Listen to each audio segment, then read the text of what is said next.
When Sundar Pichai walked into the grand hall of Harvard University, he didn't come as a CEO, didn't come as a tech giant, or as a man who had spoken in front of millions before. He came as a father. The soft rain outside made the air cool and heavy.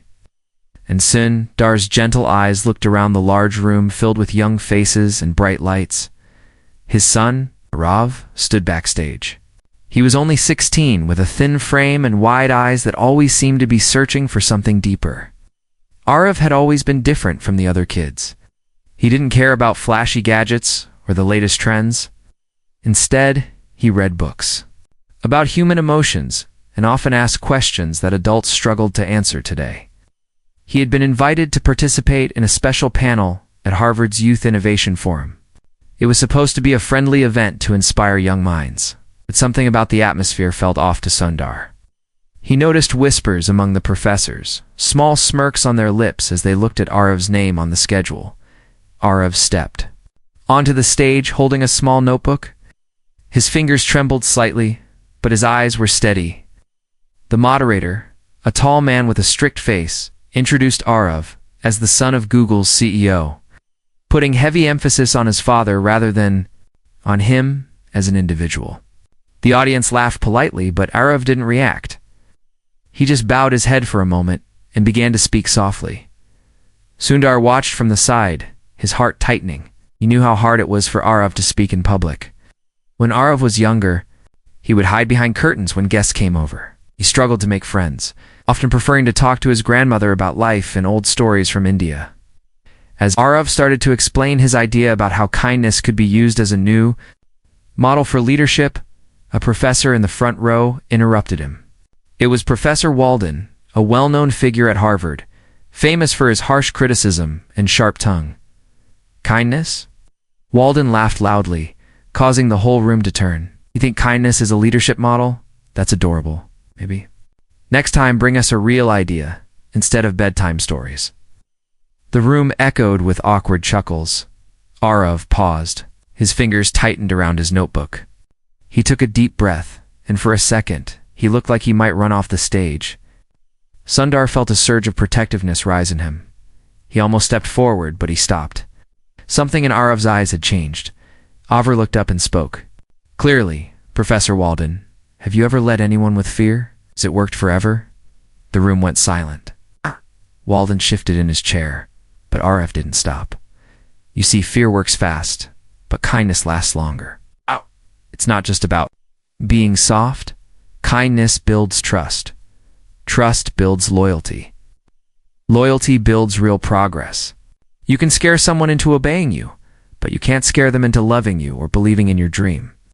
Some students started nodding, whispering among themselves. Walden opened his mouth, but Arav continued, flipping to a page in his notebook. You once wrote in your own book, Arav said, looking directly at Walden, that leaders should be ruthless because humans are naturally selfish. But in your next chapter, you said that a team fell apart because no one trusted each other. You contradicted yourself. If you read carefully, you'll see that kindness is not weakness. It's the foundation of real strength. There was a sudden hush.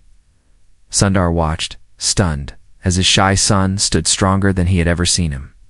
Arav's voice didn't tremble anymore.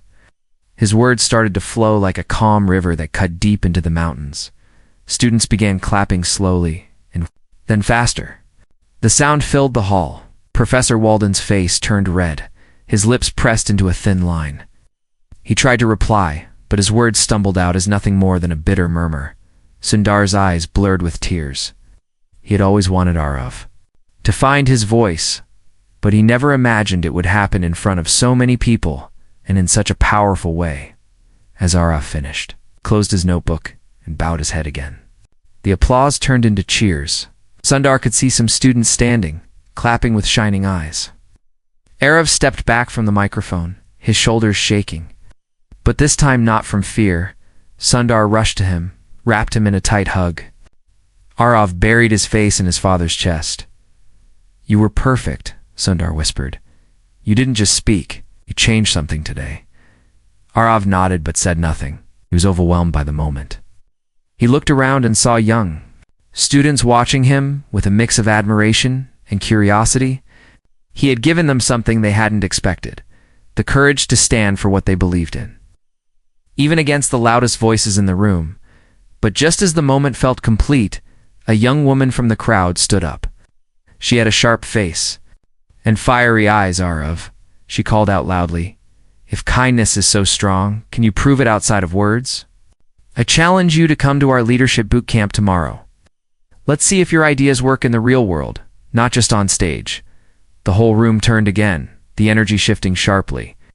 Sundar felt his heart skip. Arav's hand slipped from Sundar's grip. He looked at the young woman and nodded slowly, his expression steady. I accept, he said softly, but clearly. The crowd gasped. Even Professor Walden looked shocked. Sundar's mind raced. He didn't know what this boot camp was or what challenges lay ahead, but he knew one thing. Arav had stepped into something much bigger than a debate. He had stepped into a fight for his beliefs. And there would be no turning back now, as father and son left the stage. The cheers turned into a heavy silence filled with questions and anticipation. Sundar held Arav's shoulder tightly, trying to hide the worry in his heart. Arav looked up at him, and for the first time, Sundar saw a spark in his son's eyes that he had never seen before, a spark of a leader, born not out of pride but out of deep, unshakable kindness. The next day would test everything Arav believed, and Sundar knew that whatever happened, their lives would never be the same again. And in that moment, as they stepped into the dark hallway backstage, Sundar felt a chill down his spine. Something big was about to unfold, something that would shake not just Harvard, but the world watching beyond those walls. The morning sun peeked over the horizon, painting the sky with soft orange and purple strokes. The air was cold and fresh, carrying the quiet sounds of early birds and the gentle rustling of leaves. Sundar Pichai stood at the window of their hotel room, staring at the distant Harvard campus. His fingers tapped lightly on the glass as he tried to calm the storm inside him. Arav sat on the edge of the bed, tying his sneakers. He moved slowly, as if each knot held a secret weight. His thin shoulders rose and fell with each breath. Didn't look up at his father, but Sundar felt the tension in the room stretch like an invisible rope. Are you sure about this? Sundar finally asked, his voice low, almost pleading. Arav paused, pulling the laces tighter. He nodded, his eyes still fixed on the floor. They laughed at me yesterday, Arav whispered. But when I spoke, they listened, even if they don't.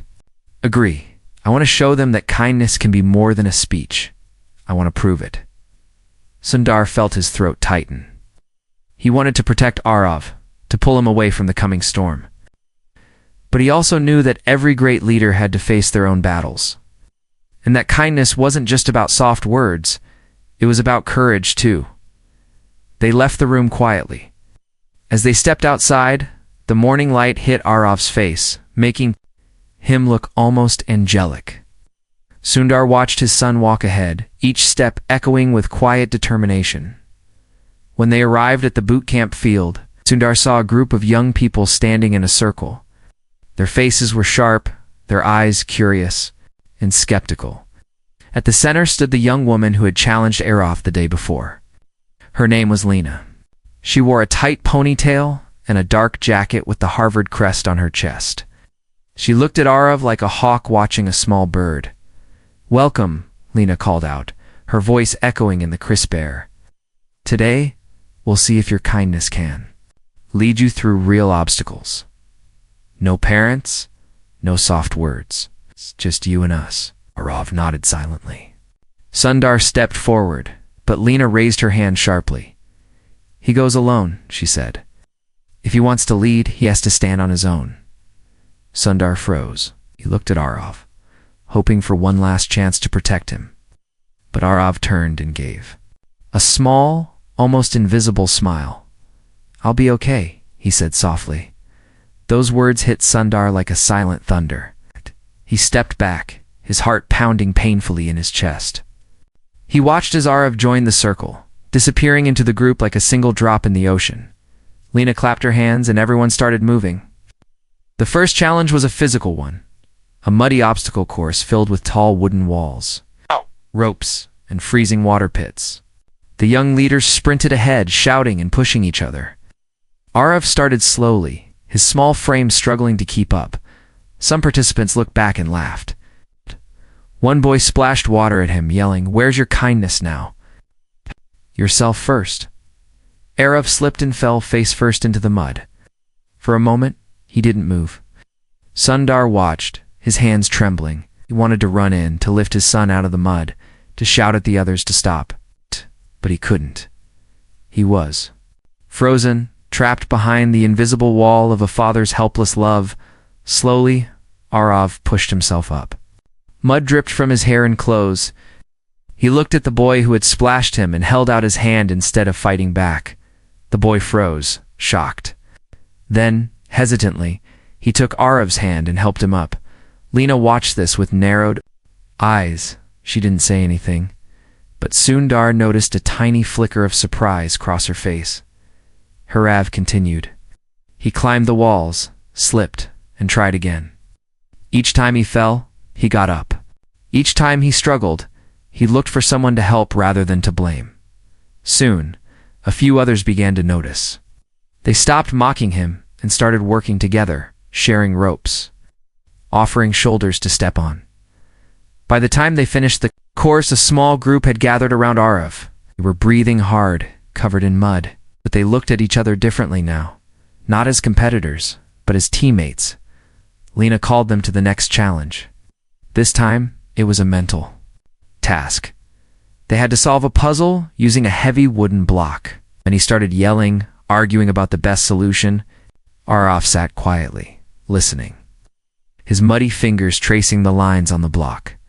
One girl snapped at him, "Do you even have an idea? Or are you just going to sit there and smile?" Arav looked up gently. "Sometimes we solve problems faster when we listen first," he said. She rolled her eyes but fell silent. As the arguing continued, Arav slowly turned the block and noticed a hidden groove at the bottom. He lifted it carefully, revealing a small keyhole that no one had seen. He called the group over, showing them without a hint of pride. Together, they inserted the key they found earlier and completed the puzzle. A hush spread through the field. The group looked at Arav with wide eyes. Some of them began to smile for the first time that day. Lena stepped forward, her face unreadable. "Interesting," she said, her voice cold. "But these are just games. Real life is not a game. Will you do when people betray you? When they lie and cheat? Will your kindness save you then?" Arav looked at her, his eyes calm and deep. "Kindness is not about making everyone good," he said. "It's about not letting their darkness change your light." The group fell silent. Sundar felt his heart swell with pride and fear all at once. He could see now Arav wasn't just playing a role. He was living his truth, even in the face of cruelty and doubt. Lena turned away sharply. She clapped her hands again. "Final challenge," she shouted. They all moved to a tall stage with a single microphone at the center. The crowd had grown. Students, professors, and strangers gathered to watch. The final task was to give a speech on leadership in front of everyone. Lena went first. Her voice was sharp and confident. She spoke of power, control, and how only the strong deserved to lead. The crowd clapped politely, but there was a coldness in the air. Then it was Arav's turn. He stepped up, took a deep breath, and looked out at the sea of faces. His hands trembled slightly, but he didn't back away. "When I was a child," he began softly, "I used to think leaders were the ones who shouted the loudest. I thought power meant having the most control. But my grandmother taught me something different. She said real power is when you choose to be kind, even when you can be cruel. When you choose to understand, even when you are misunderstood." His voice carried gently but firmly across the field. "Some people think kindness is weakness. Kindness is a choice, and choices shape the world. It is easy to hurt, it is easy to destroy. It takes strength to build, to listen, to help someone stand when they have fallen." A hush fell over the crowd. Arav's words wrapped around them like a warm blanket in winter. He wasn't shouting, he wasn't demanding. He was inviting them into something deeper, something they had forgotten. We don't need leaders who scare us, he continued. We need leaders who make us feel safe enough to be ourselves. We need leaders who show us that love and respect can carry us further than fear ever could. Sundar felt tears slide down his cheeks. He didn't wipe them away. He just stood there, stunned. His son become something he had always hoped for, but never dared to imagine. As Arav finished, he bowed his head. There was a pause, a heartbeat of silence, and then the crowd exploded in applause. People stood clapping and shouting his name. Some had tears in their eyes. Others looked at each other as if seeing each other for the first time. Lena stood at the side, frozen. Her eyes glistened, and for a moment her cold mask cracked. She looked at Arav, her lips trembling slightly. Arav stepped down from the stage. Sundar ran forward, wrapping him in a trembling hug. Arav leaned into him, exhausted but glowing with something pure and powerful. But as they stood there, Lena approached slowly. She stopped in front of Arav, her eyes locked on his. "You proved your point today," she said softly, her voice shaking. "But tomorrow, I have something that might break even you. Will you come?" Arvel looked up, his breath unsteady. He searched her eyes, seeing something deeper than challenge. Maybe fear, maybe respect, maybe both. "I'll come," he said, his voice low but steady. Lena nodded once, then turned and walked away, her steps heavy and uncertain. Sundar watched her go, feeling the weight of tomorrow pressing down on them like a dark cloud. He turned to Arav, holding his face in his hands. "Are you sure, Arav?" Sundar whispered. "You've already done enough." Arav looked at him, his eyes shining. "Papa, this is not just about me anymore. It's about everyone who believes. That kindness can change the world. If I stop now, what does that say to them?" Sundar felt his heart twist and break at the same time. He nodded slowly, pulling Arav into another hug. As the sun began to set behind the Harvard buildings, painting the sky in deep orange and pink, the crowd slowly dispersed, whispering about the boy who had stood against harsh words with only kindness as his shield. That night, Sundar and Arav sat together in their small hotel room, eating simple food in silence. Every now and then, they looked at each other and shared a quiet smile. They both knew tomorrow would bring a new test, a new challenge. But for tonight, they had each other. And the warmth of a father's pride and a son's growing courage filled the room like a soft, endless light. The early morning sky was heavy with fog, wrapping the Harvard campus in a thick, silent blanket. Sundar stood at the doorway of their hotel room, watching the gray mist swirl around the trees like quiet ghosts. His heart felt heavier than the air outside. Inside, Arav sat cross-legged on the floor, his eyes closed. He wasn't sleeping. He was breathing slowly, deeply, as if he was drawing strength from somewhere deep inside. His muddy clothes from the day before hung on the chair, still damp. Sundar walked over and sat beside him. Ow. For a while, he didn't say anything. He just watched his son's face, memorizing every curve, every shadow. Finally, Sundar spoke, his voice a soft whisper. "You don't have to go today, Arav. Yesterday you showed them enough." Arav opened his eyes slowly. They looked calmer than Sundar had ever seen. "If I stop now, Papa, they will think kindness is only for safe places. They need to see that it can stand even when the ground shakes." Sundar's fingers trembled as he reached out and touched Arav's cheek. "I just want you safe," he said. Arav smiled gently. "I know. But sometimes safety means standing in the storm so others can find shelter." Those words pierced Sundar's heart. He wanted to protest, to beg Arav to stay, but he knew his son had already chosen his path. They left together, walking through the fog. The wet grass bent under their feet. It felt like walking through a dream that was slowly turning into a nightmare.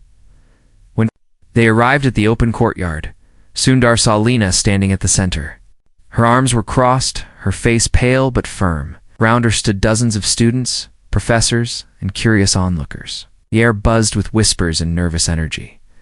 Lena's eyes locked on Arav. She took a deep breath before speaking.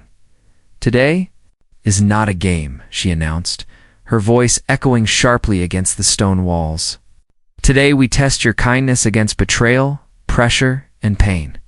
If you survive, we will accept your model. If not, you walk away and never speak of it again." Sundar felt a chill run through him. He wanted to step forward, but Arav squeezed his hand gently and let go. Lena pointed to a circle marked on the ground. "Step inside," she ordered Ra. Have stepped forward, his shoulders straight, his head held high. "Inside this circle," Lena continued, "you will be confronted with lies. People will try to confuse you, blame you, and hurt your trust. Your challenge is to remain kind without escaping or breaking." As she finished, 5 students stepped forward. Each one carried a folder. Their faces were unreadable. They circled. Arav slowly, like wolves surrounding a deer. The first student opened his folder and began to read loudly. "Your father only loves you because you are his son. He's ashamed of your weakness." Arav's face twitched slightly, but he didn't look away. He closed his eyes, breathing deeply. The second student stepped forward. "Your ideas are foolish. Everyone laughs at you behind your back. Even yesterday they clapped to be polite, not because they believed you." A small tremor passed through Arav's fingers. Sundar felt his own breath catch painfully. The third student came closer, almost whispering, "Your grandmother, she pitied you. She lied when she said you were strong. She only wanted to protect your feelings." Arav's eyes shot open. Arav's had parted, and for a moment it looked like he might collapse. But then he dropped to his knees, pressing his palms against the ground. He bowed his head deeply. "Thank you," he said softly. "Thank you for showing me your pain." The crowd gasped. Lena's eyes widened. The fourth student moved forward, his voice louder, almost angry. "You're weak. Kindness is weakness. It invites betrayal. The world will eat you alive." Arav raised his head slowly, his eyes filled with tears but shining. "If I must be eaten, I choose to feed the world love, not hate." The fifth student didn't speak. He just threw his folder at Arav's face. The papers scattered like broken wings. Arav didn't flinch. He simply picked up each paper carefully, stacked them, and handed them back with a gentle nod. A stunned silence wrapped the courtyard. No one moved. No one spoke. Lena took a shaky step forward. She looked at Arav, with eyes that seemed to hold 1,000 storms. Her lips trembled, and when she spoke, her voice cracked. Double quotes. "Why? Why do you not fight back? Why do you not scream or defend yourself?" Arav stood up slowly, his knees shaking. He looked at Lena, his eyes soft and endless. "Because fighting. Anger with anger makes more anger," he said. "Fighting lies with kindness plants seeds of truth. I'm not here to win against you. I'm here to show you that you don't have to hurt to be strong." Lena's shoulders dropped. Her hands fell to her sides. She looked around, as if seeing the courtyard for the first time. Her lips parted, but no words came out. A single tear slipped down her cheek. She wiped it quickly, but it was too late. Everyone had seen it. She turned and ran from the circle, disappearing into the fog. For a moment, no one moved. Then slowly the crowd began to clap. Softly at first, like the first drops of rain on a dry roof, then louder and louder, until the whole courtyard echoed with the sound. Arav turned, looking for Sundar. Their eyes met, and in that instant, Sundar felt every worry melt away. He ran forward and wrapped Arav in his arms, holding him so tightly that it felt like they were the only two people left in the world. "You did it," Sundar whispered, his voice shaking. "You did more than I ever imagined." Arav pressed his forehead against his father's chest. "I didn't win, Papa. I just stayed true to myself." As they stood there, a professor stepped forward. It was Professor Walden. He looked older, somehow smaller than before. He cleared his throat awkwardly. "Arav," Walden said, his voice low. "I was wrong. You showed us something we forgot. You reminded us that leadership is not about control, but about care." Arav nodded, his eyes gentle. Another student stepped forward, then another. Soon a line had formed, each person wanting to speak to Arav, to thank him, to share their own stories. The cold fog around them began to clear, and a soft sunlight broke through, painting the courtyard in a golden glow. As Sundar watched his son listen to each person, his heart felt fuller than it ever had.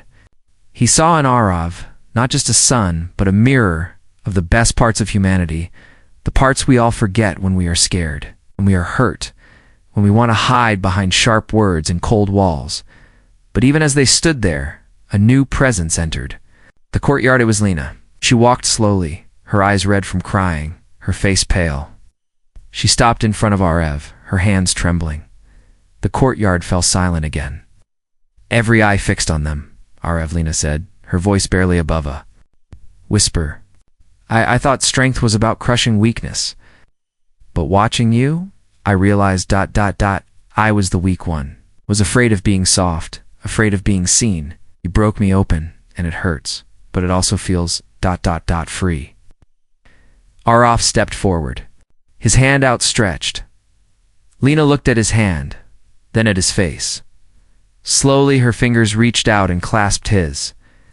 The crowd erupted in a soft, shocked sigh. Arav pulled her into a gentle hug. Lena collapsed against him, sobbing openly. Arav held her, without judgment, without shame. He just held her, like the earth holds the rain. Sundar watched, tears streaming down his cheeks.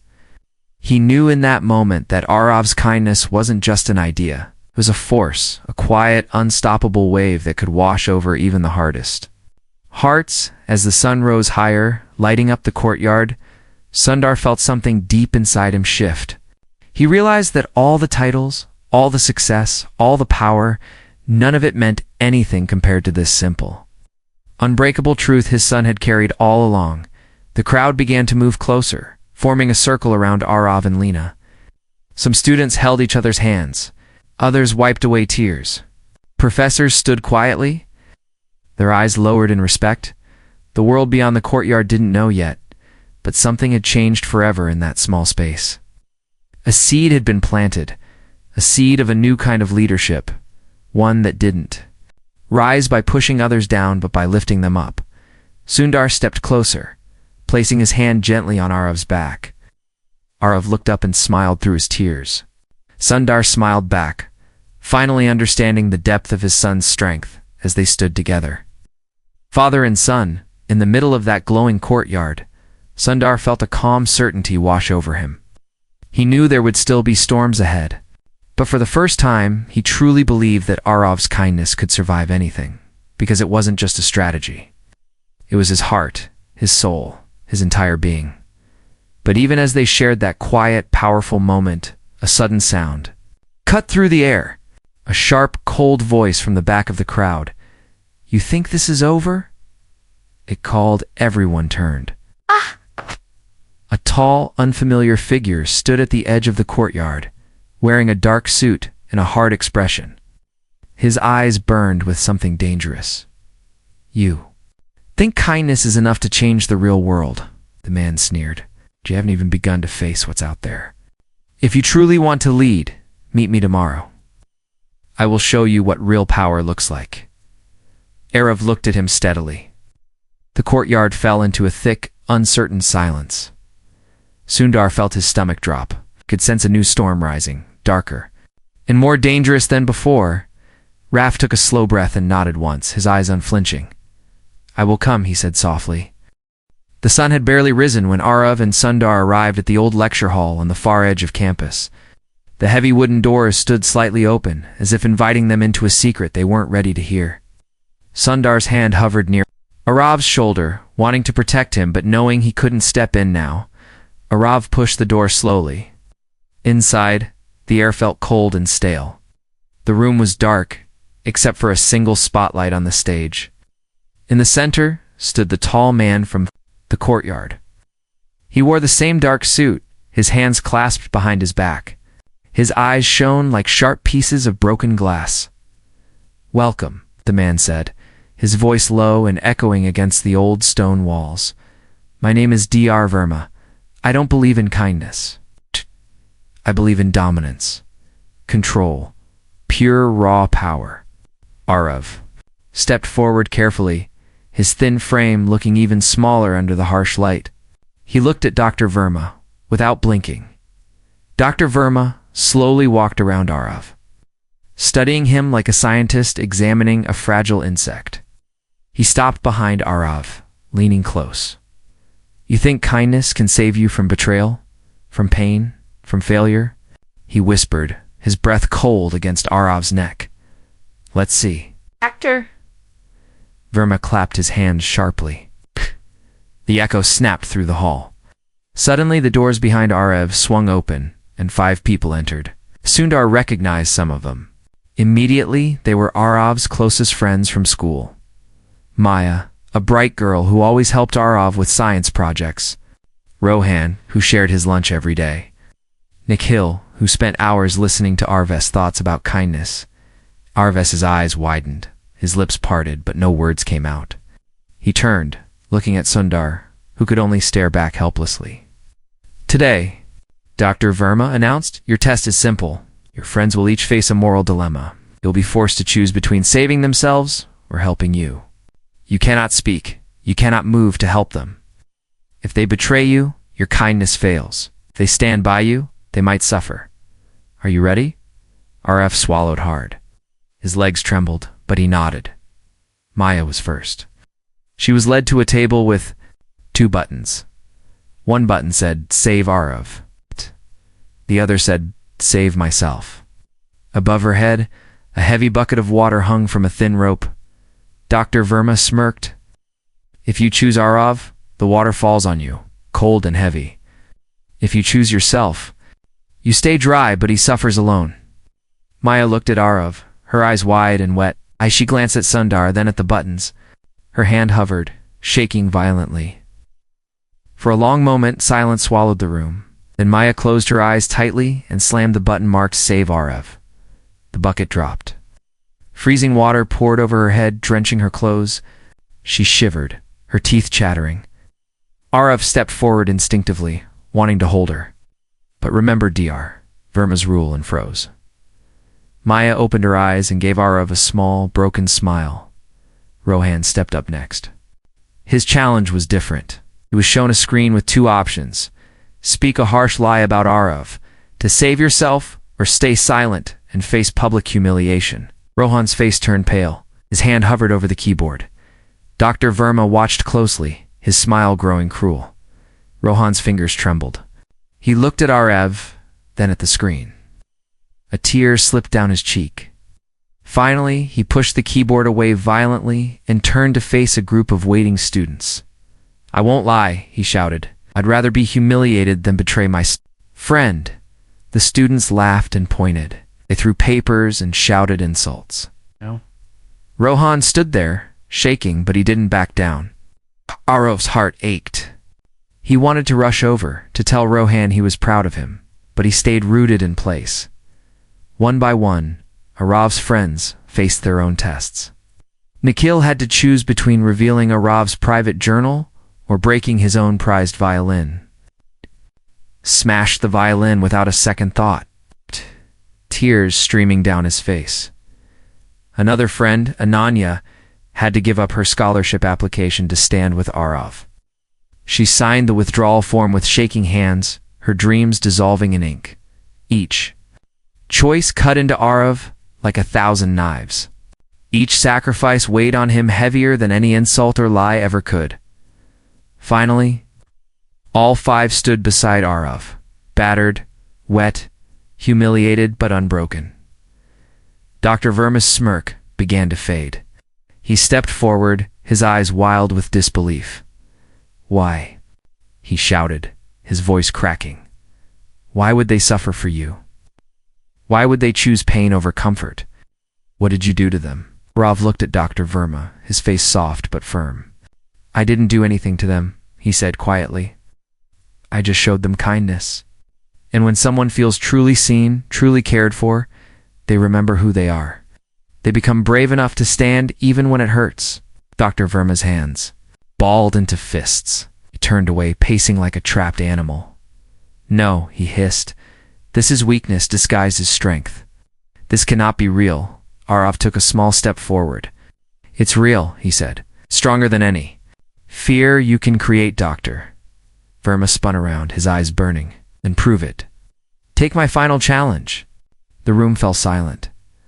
Dr. Verma reached into his pocket and pulled out a small remote. He pressed a button, and a screen behind him flickered to life. It showed Sundar standing at the back of the hall, framed in a red target outline. R. Heart stopped. "If you truly believe in kindness," Dr. Verma said, his voice low and dangerous, "then choose. Save your father or save your friends. If you run to your father, your friends will be shamed publicly and lose everything. You run to your friends, your father will face public disgrace and forced resignation. Choose." Arav's knees buckled. The room spun around him. His breath came in ragged gasps. He looked at his father. Sundar stood frozen, his face pale. He shook his head slowly, silently begging Arav not to sacrifice his friends. Then Arav turned to his friends. Their eyes were filled with fear, but also unspoken trust. They knew he would not leave them. Arav stood up slowly. His legs felt like they were made of stone, but he walked forward, one heavy step at a time. He stepped between his friends and the screen, raising his arms to shield them. "I choose them," he said, his voice shaking, but clear. "I choose to protect them, because they have chosen to stand with me. My father will understand. He is strong, but they are still learning to be strong. They need me." Dr. Verma stared at him, his face twisted in a mix of rage and awe. He lifted the remote, his finger trembling. "You fool!" Verma screamed. "You would let your own father fall for this pathetic idea of kindness?" Arav nodded, tears streaming down his face. "Yes, because love is not about holding tight, it's about letting go when you must. My father taught me that." Sundar felt his knees buckle, collapsed to the floor, overwhelmed by both pain and pride. His chest heaved with sobs, but in the middle of that storm he understood Dr. Verma threw the remote on the ground.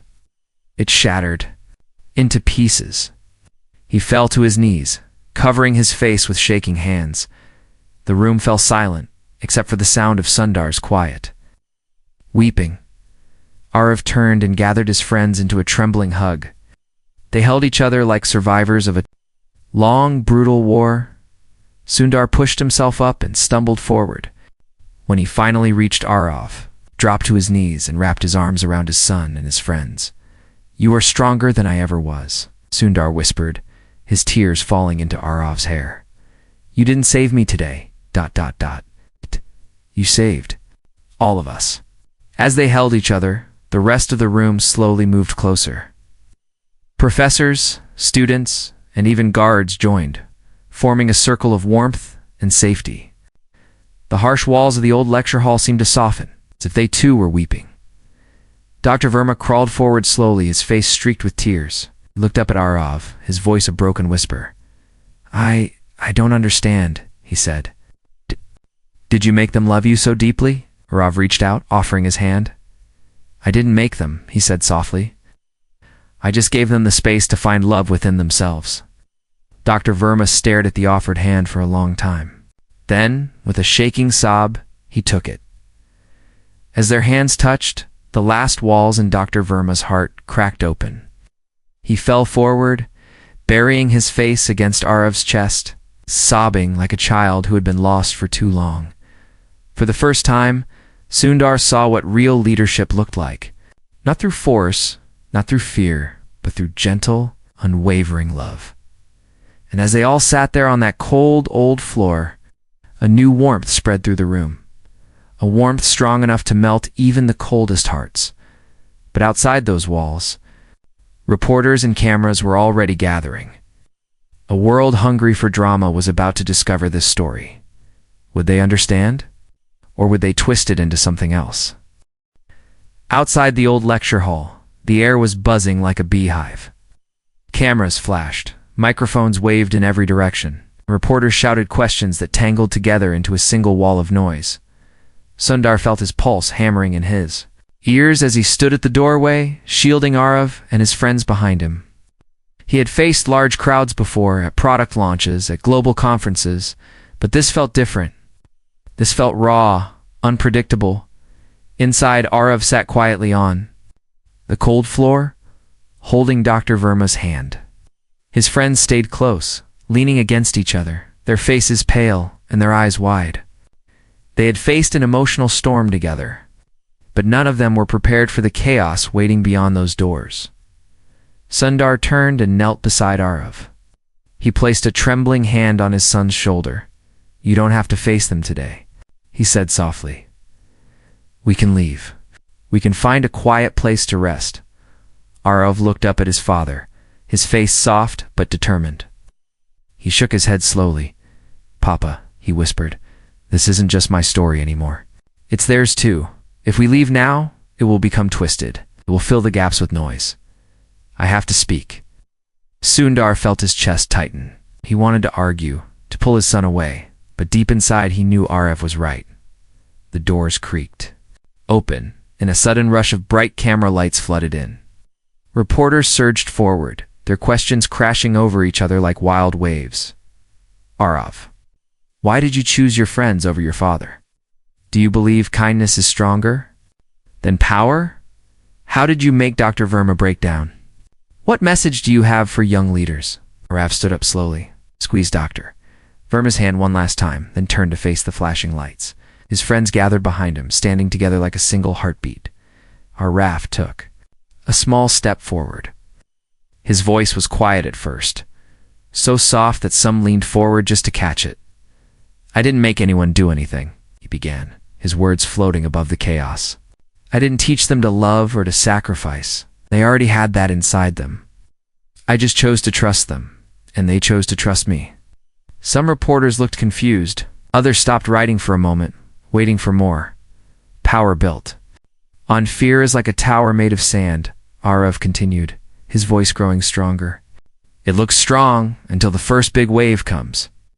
But power built on kindness, on real connection, is like a tree with deep roots. It bends in storms but does not break." The crowd fell unusually silent. Even the clicking of cameras seemed to pause. Arav looked around, his eyes searching each face, as if trying to reach them one by one. "I chose my friends because true leadership is not about saving yourself first. It's about standing beside those who believe in you, even when it hurts. My father understands this. He taught me this."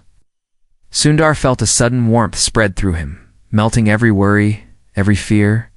He watched his son with eyes that glistened. With tears he no longer tried to hide. A young reporter in the front lowered her microphone. Her lips trembled as she spoke. "But don't you feel betrayed? Don't you feel used?" Arav shook his head gently. "No, I feel free. Because when you choose kindness, you choose to let go of control. You choose to believe in the good, even if it's hidden, even if it takes time to bloom." A slow, soft murmur moved through the crowd. Some wiped their eyes. Others looked down at their notebooks, unable to write. At the back, a few students from the courtyard arrived, pushing. Through the crowd, they carried handmade signs that read, "Kindness is power. We stand with Arav. Lead with heart, not fear." As the reporters turned to film them, more students joined, holding each other's hands, standing shoulder to shoulder. For a moment, the courtyard felt like a living heartbeat, steady, warm, full of quiet strength. Dr. Verma stood at the doorway, his shoulders hunched, his eyes red but clear. He watched Arav and the growing crowd, his lips parting slightly as if he wanted to speak but couldn't find the words. Arav turned and saw him. He held out his hand again, just as he had done before. Dr. Verma looked at it, his eyes filling with tears slowly, almost painfully. He stepped forward and took Arav's hand. A wave of gasps spread through the crowd. Cameras clicked wildly, trying to capture the exact moment that a man built on cold power surrendered to gentle kindness. Arav pulled Dr. Verma close, wrapping his arms around him. Dr. Verma clung to him, shaking like a leaf in a storm. Sundar watched this, his breath caught in his throat. He saw the last walls inside Dr. Verma crumble, revealing a scared, tired man underneath. When they pulled apart, Dr. Verma turned to the reporters. His voice was hoarse but steady. "I was wrong," he said, his words heavy with regret. "Thought control was everything. I thought fear would keep me safe, but I see now it's the most afraid person of all. Arav showed me that strength isn't about having power over others. It's about having power over your own darkness."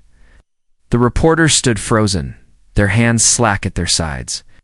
The moment felt too raw, too human to turn into a quick headline. A few minutes passed in a kind of silent prayer. Then slowly the students began to chant, "Kindness, kindness, kindness." The chant rose, echoing off the old stone walls, spilling into the streets beyond. Strangers passing by stopped, there, eyes wide as they listened. Some joined in, their voices weaving into a single, unstoppable wave. Sundar stepped forward, placing a hand on Arav's shoulder. He looked at the crowd, then back at his son. "You didn't just speak," Sundar said, his voice breaking. "Changed something in all of us. You made us believe again." Arav turned and hugged his father tightly. Sundar held him, pressing his face into Arav's hair. Breathing in the warmth, the life, the quiet bravery, a woman in the crowd stepped forward carefully, looked older, her hair streaked with gray, her eyes kind but tired. She held a small piece of paper in her hand. "I watched you yesterday," she said softly, holding up the paper. "I was going to resign from my teaching job today. I thought I had nothing left to give. But after seeing you, I changed my mind. I want to teach kindness now, not just lessons." Arav's eyes filled with tears again. He took her hand gently and nodded. More people came forward, each sharing small pieces of their broken hearts, each finding new strength in the soft warmth of Arav's words and actions. By noon, the news had spread far beyond Harvard. Social media exploded with videos and photos. Hashtags like #KindnessRevolution, #LeadWithArav, and #NewKindOfPower trended across the world. Some mocked, some doubted, but many more believed. Messages flooded in from young students in small villages, from corporate leaders in glass towers, from mothers holding children in quiet rooms. All echoing the same feeling: a new kind of hope had been born as the sun started to dip, painting the sky in gold and pink. Arav stood at the edge of the courtyard, looking out at the sea of people. He felt tired to his bones, but inside he also felt an endless river of peace. Sundar stepped up beside him, ready to go home. Sundar asked softly, smiling faintly. "Not yet," he said. "There's one more thing I need to do." Sundar frowned gently. "What is it?" Arav looked back at the crowd, his eyes deep and quiet. "I need to ask them to lead with me, not just watch, not just clap. I need them to carry this forward." Before Sundar could answer, Arav stepped onto a small platform. The crowd fell silent instantly, as if holding its breath. Rav raised his hands. His voice was soft, but carried clearly. "Today's not about me," he said. "It's about all of us. I am not a hero. I am just someone who chose to believe in something simple. You can too. Each of you has the power to lead, to heal, to stand for kindness in your own way." He paused, looking at every face, every tear-filled eye. Don't let this moment stay here. Take it with you. Show it to your friends, your families, your schools, your offices. Plant it in every corner of your life. Kindness is not just a word, it's a seed. We can grow a forest together. The crowd stood silent, the words sinking deep into their bones. Then, slowly, they began to nod. Some reached out and touched each other's shoulders. Others closed their eyes and pressed their hands to their hearts. The chant started again, softer this time, but deeper, more powerful. Kindness, kindness, kindness. Sundar watched, his heart bursting. He knew in that moment that Arav had done something even bigger than changing a few minds. He had sparked a movement. But somewhere at the back of the crowd, a figure watched silently. A new face, sharp eyes, a thin smile playing on his lips. He turned away quietly, pulling out a phone. Yes, he whispered into it. We have a problem. He's more powerful than we thought. As Arav stepped down to embrace Sundar and his friends, a new challenge began to form in the shadows, one that threatened to crush this fragile new forest before it could grow. Night fell slowly over Harvard's old courtyard, and the last pink glow of sunset faded into a deep velvet blue. Lamps flickered on one by one, casting soft circles of light on the worn stone paths. Arav sat on a low bench with his friends beside him. They huddled close, still wearing the same clothes from earlier, their faces marked by tears and laughter. Sundar stood nearby, his eyes scanning the darkening crowd, a father's worry hidden behind a gentle smile. All around them, people stayed. Some sat on the ground, others leaned against trees, two moved to leave. They talked in hushed voices, sharing small dreams, quiet fears, and new hopes born that day. Arav looked at each of his friends, his gaze lingering on Maya. Her hair was still damp, but her eyes glowed with a quiet fire. Thank you, he whispered, his voice almost lost in the evening breeze. You all gave so much today, more than I ever asked for. Maya shook her head quickly. You gave us more. You showed us we could be brave in a different way. Rohan nodded. I didn't just follow you.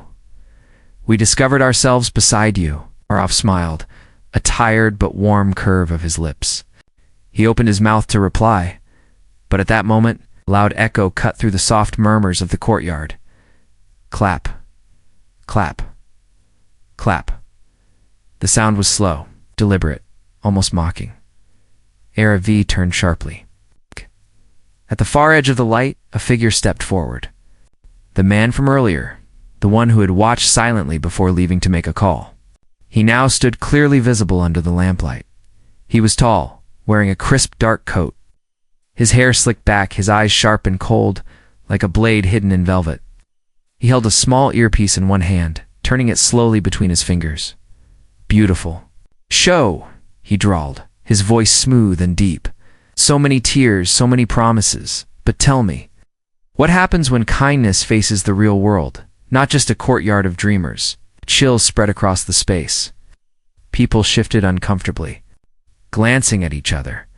Sundar stepped closer to Arav. His muscles tensing, stood slowly, took a deep breath, his hands open at his sides. Who are you?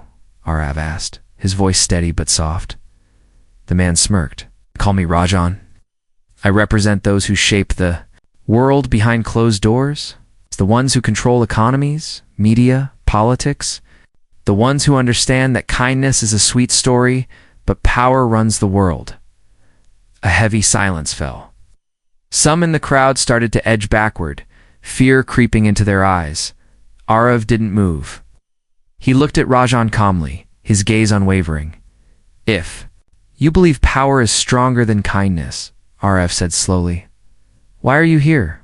Why not ignore us? Rajan's eyes flashed, the smirk fading. Because you are dangerous, he snapped. People like you make others question.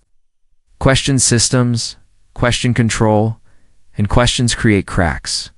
We can't allow that. Arav tilted his head slightly. So you came to stop me? Rajan laughed, the sound echoing sharp against the stone walls. Stop you? No, break you. He snapped his fingers. From behind him, several men in dark suits stepped forward, carrying cameras and loudspeakers.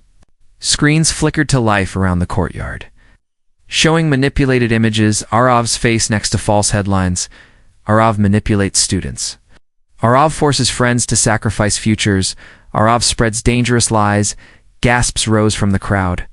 Some students stepped back, their faces pale with confusion. Maya grabbed Arav's arm.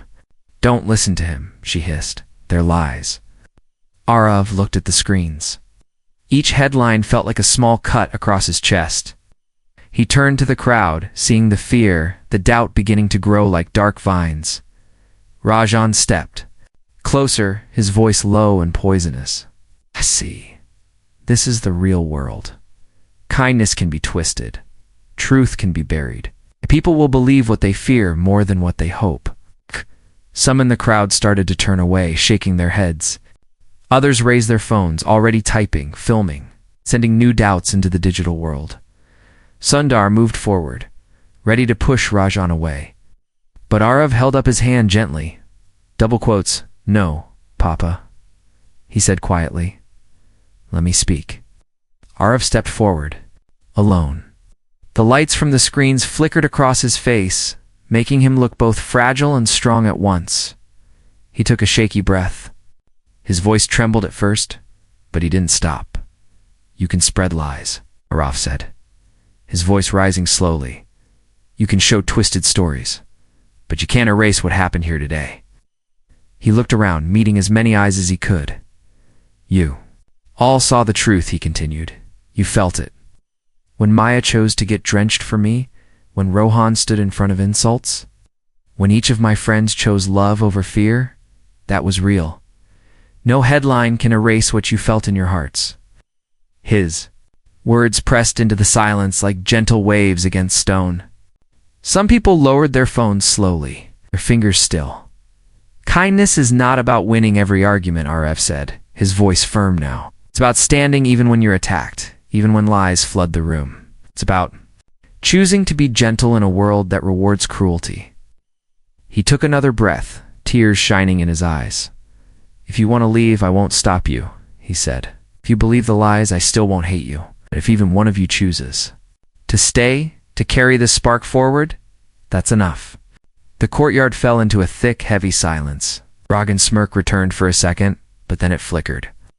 He looked around, expecting the crowd to walk away, to turn on Araf, but then Maya stepped forward. She stood beside Arav and held his hand tightly. "I stay," she said loudly, her voice shaking but clear. Rohan followed, placing his hand on Arav's shoulder. "I stay too," Nikhil joined. Then Ananya, then the others. One by one, people who had listened, who had felt the warmth, stepped forward. They formed a circle around Arav, their eyes shining with tears and new courage. Even some who had started to walk away paused. They looked back, torn. Slowly, hesitantly, they turned and stepped back into the circle. The chanting began again, soft at first. "Kindness, kindness, kindness." It spread, growing louder, stronger. Voices blended together like a rising tide. Ragan's face twisted in rage. He shouted orders into his earpiece, but his men stepped back, their cameras dropping. Act! The energy of the circle was too strong, too real. It swallowed the lies, the doubts, the fear. Sundar stepped beside Arav, wrapping an arm around his shoulders. He looked at Rajan, his eyes no longer scared but blazing with quiet pride.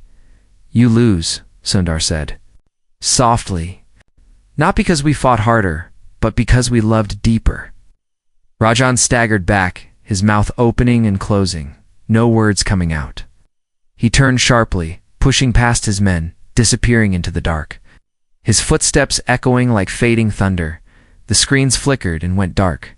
The courtyard glowed softly under the lamplight, now filled only with human warmth and whispered promises. Arav turned to the circle, looking at each face. "Thank you," he whispered, his voice breaking. "This is not my victory, it's ours." Maya hugged him, and soon the others joined. They held each other in a tangled, shaking embrace. Sundar stepped closer, placing his hands on Arav's head gently. "You didn't just change minds," Sundar said, his voice thick with tears. "You started a new way of being."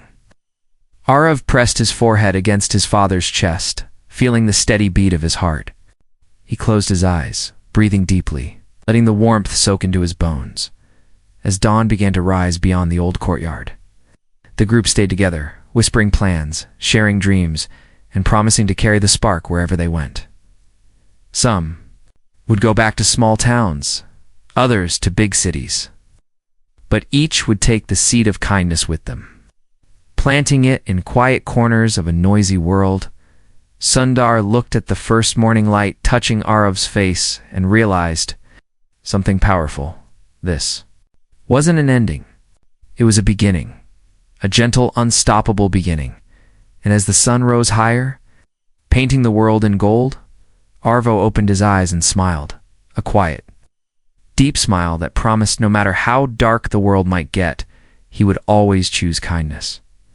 And now, he knew he would never stand alone again.